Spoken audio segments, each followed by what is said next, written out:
Hi, I'm Teresa Manzella, and I'm running for Senate District 44, and it's election day, primary election day, and we're just kind of waiting for the results to roll in. And these beautiful flowers just arrived at my door with a note that I wanted to share with you. The note says, Teresa, no matter what happens in the election, know that you are loved, appreciated, and supported. We are so proud of all that you've done to further the Constitution and God's will. May God grant you peace with the results. From your loving supporters. So, thank you for that. That's extremely generous and kind of you to send me flowers. I very much appreciate the sentiment and the thought, but really and truly, I just really appreciate all the citizens that have come alongside to express their support and donate to the campaign and pray for me. You guys have been absolutely amazing, and I'm extremely thankful for you and for your discernment, and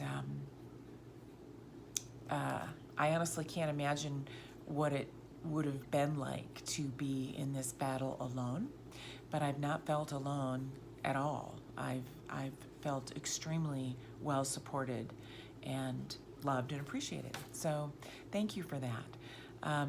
We knew this was going to be a very hard race to win when we took on the task, and so we won't be surprised if we don't win. If you're a political strategist and you look at the numbers, we shouldn't win. We've been outspent 2-1. My opponent has run a campaign in this district 4 times, and this is my first time running a campaign in the district. So those are 2 huge obstacles to have to overcome, especially when when we've been outspent 2-1.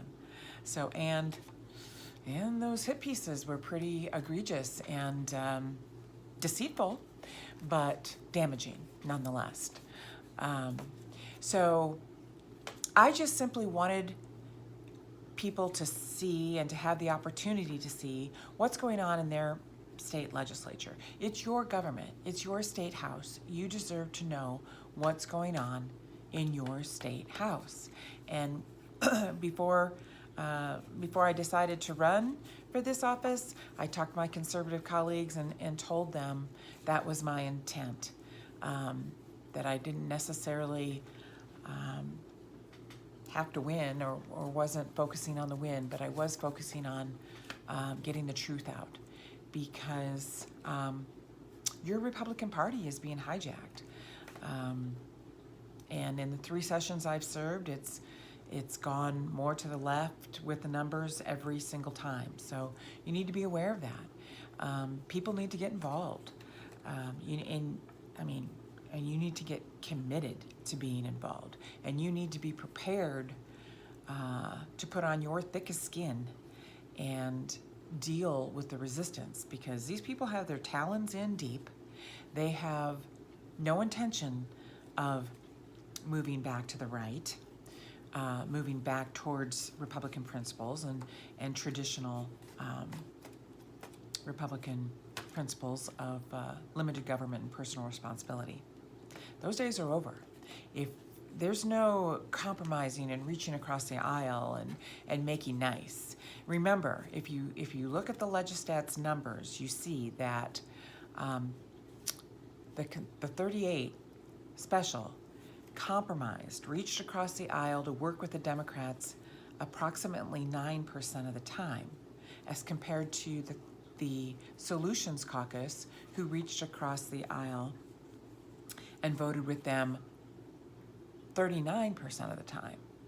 And then you compare that to how much the Democrats reached back across the aisle and worked with us, that number's 5% of the time, okay? So don't expect anybody to willingly move to the right. If we're going to take this country in a conservative direction, we're going to have to fight for it.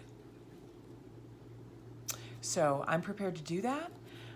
If I win, I will be glad to go on serving Senate District 44 and representing them in that manner.